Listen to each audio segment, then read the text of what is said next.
It had been raining nonstop all day, which matched how bad I felt. As the storm clouds built up outside, it became dark early. Sitting alone in the dark house, I drank some water and looked through my phone's old pictures of better times, before I had a goal in people who cared about me. I was thinking about how sad things were when I heard a soft knock on the door. I wasn't sure if I wanted to be with other people because I felt weak, but worry about an unwanted guest out in the storm won out. I looked through the peephole and saw a messy young woman shaking and cold on the porch. "Please help me," she said through the door in a low voice. "There's a man after me. He'll find me out here." My first reaction was to feel sorry for a woman who was upset. As I opened the door, I saw that she was drenched and offered her a towel. "Come inside and get warm." "What's going on?" As Emma dried off, she told me that her bossy uncle had gotten mad when he saw her going out to see a friend. "I ran away before he could hurt me more," she said, pulling her long brown hair back. "But I think he went into the woods after me. I need to stay with you until the cops arrive, just for one night." Even though I had doubts, I couldn't turn down such a plea. "Yes, of course. You're safe here." I told her with a smile that I hoped didn't show how nervous I was. A hard force hit me from behind as I turned to get her some dry clothes.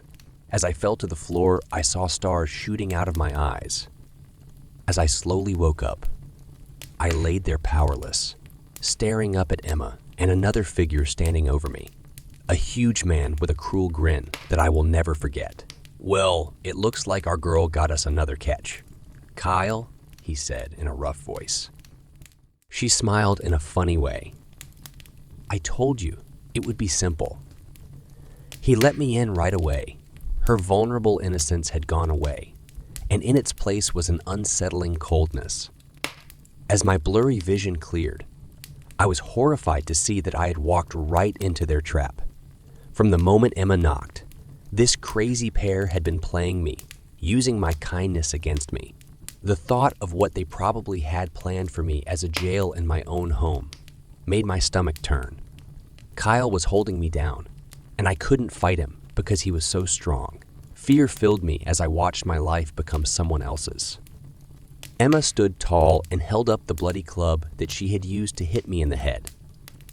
"Hey, sweetheart. Welcome to your new home. I hope you can work with us to make this a good time for everyone." Kyle dragged me to the dirty basement and threw me out onto the concrete floor without any ease. He then put the iron collar around my ankle and chained me to the wall. "Don't think about running away. This place doesn't let noise in, and you can't get past us upstairs." He threw me a rotten blanket and turned off the one light bulb, leaving me in the dark and the scary unknown. My head hurt really bad, and my mind was racing to come up with a way to stay alive against these cruel attackers in my own home.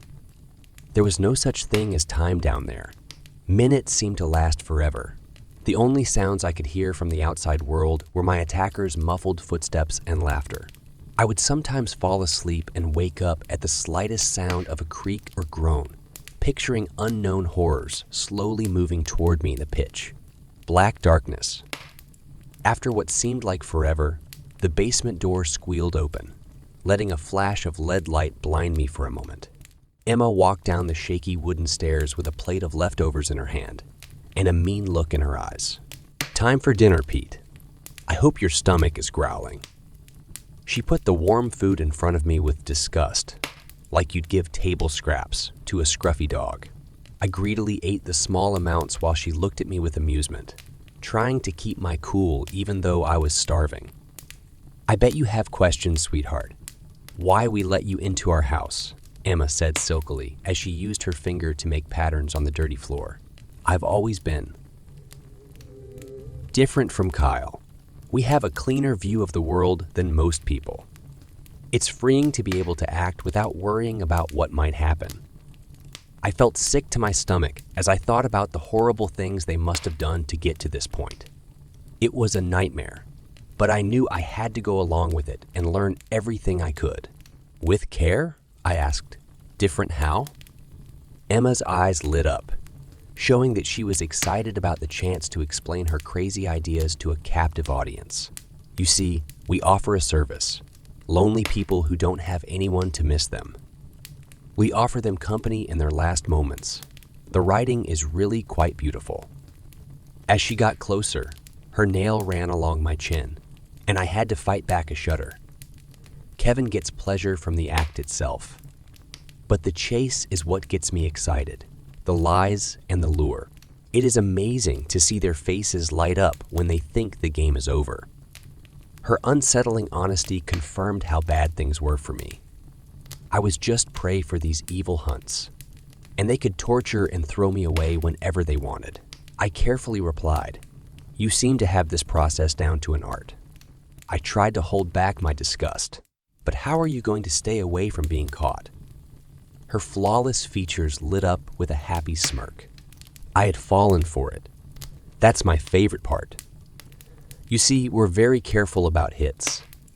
People who don't have close family or social ties will not be forgotten. We also make sure there are no tracks left behind.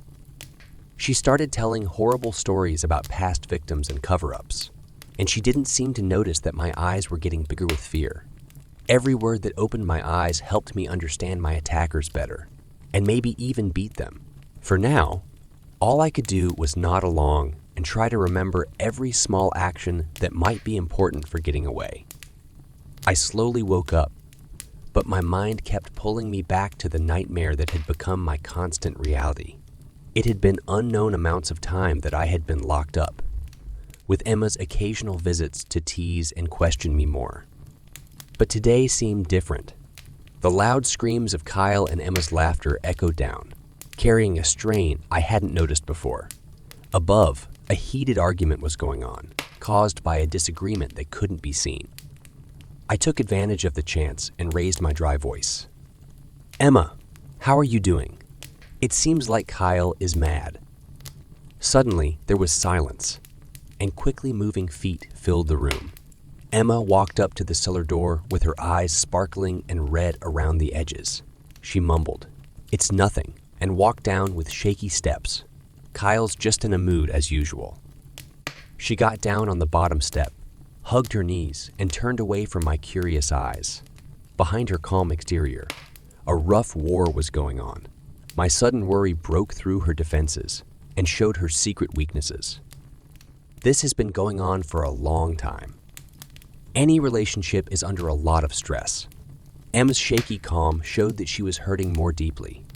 As her control began to slip, facts came out of nowhere and without any filtering. I'm not ready to give Kyle everything he wants. He becomes more reckless and doesn't care about being caught. But I don't have anyone else without him. No reason. She let out a sob as her throat got tight. I lowered my voice to show that I understood. "I think you're smart, Emma.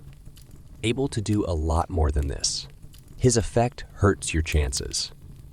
Her wet eyes found mine, holding on to a lifesaver in rough seas. I had a small amount of hope that I could help her change and set us both free. But lingering worries came out in the form of quiet questions. Where should I go?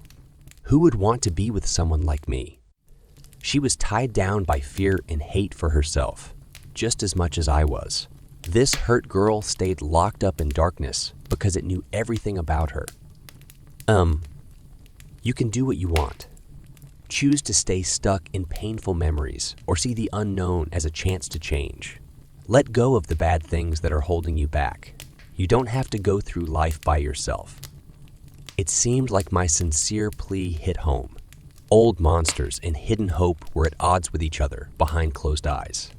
I saw broken parts of myself in her, as well as the strength that can get through the darkest night in everyone. We felt a brief sense of unity at that moment. Our separate fates were linked by roads that hadn't been traveled before. At that deep moment, there were options that were too big to describe. Emma's face turned a firm shade of calm. Without turning around to look back, she stood up and started going up the steps. Wait here. As I held my breath, I knew that her choice would seal the fates. Had my pleas cut through the darkness? Or was this just another trick? Our shared fate would only become clear over time. The sound of Kyle's heavy footsteps walking up and down the rooms above indicated that he was upset. Emma had been gone for too long for this conversation to end on good terms. As I got ready for the upcoming encounter, my tired mind raced through different possible outcomes and how I might react to them.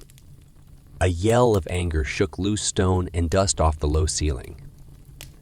Right away, heavy footsteps slammed down the stairs, and Kyle's huge frame filled the entryway with a murderous purpose. "Traitor bitch, you brought this to my attention."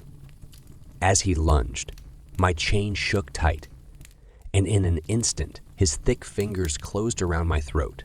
As my survival instincts kicked in and my thrashing limbs hit his huge strength, panic rose like bile. I looked back and saw Emma's face, which was both determined and tormented by uncertainty. With a cry that didn't have words, she slammed her hands into Kyle's broad back, hitting his armored muscle and anger in vain. "Allow him to leave." I said we were done, and I meant it. Kyle let out a wild howl deep in his chest when she spoke in a rebellious way. After freeing my crushed windpipe, he hit Emma with a powerful backhand that sent her flying. Something moved behind her flashing eyes, setting off a wild defensive fire that I didn't know she had. As Kyle came around the curve again, Emma grabbed the hammer that had fallen and slammed its sharp edge into Kyle's thigh with a wet crunch. He yelled and swung his sword at her in wide arcs that left bloody marks behind them, but she wouldn't stop being mean. Emma jumped on his broad back with a primal scream and clamped her legs around his thick neck as she tore at his swollen veins with her fingers. His wrinkled face turned even redder as his thick fingers tried to loosen her grip, but couldn't. Finally, Kyle swayed, and he fell forward onto the concrete with a loud crack. Emma's thin body shook above the still pile that used to be our kidnapper and her jailer. Her heavy breathing echoed the turmoil inside her as the pieces of her old life faded into the air of choice and change. After the violence, there was a lot of silence. Both internal and external problems were solved in Trial's crucible. Her tired eyes met mine again, and we were like twin souls standing in the middle of chaos that Will had healed. She helped me get up on my wobbly legs by putting out a dirty hand. The last walls were falling down between us. As a group, we looked out over the wrecked basement that had been our hell. In the night air somewhere above, sirens screamed closer because a neighbor was calling 911. Through the fires of hardship we now shared, our lives that had been separate had come together and changed. Two lost souls came out of the darkness and didn't hesitate to walk into the light together.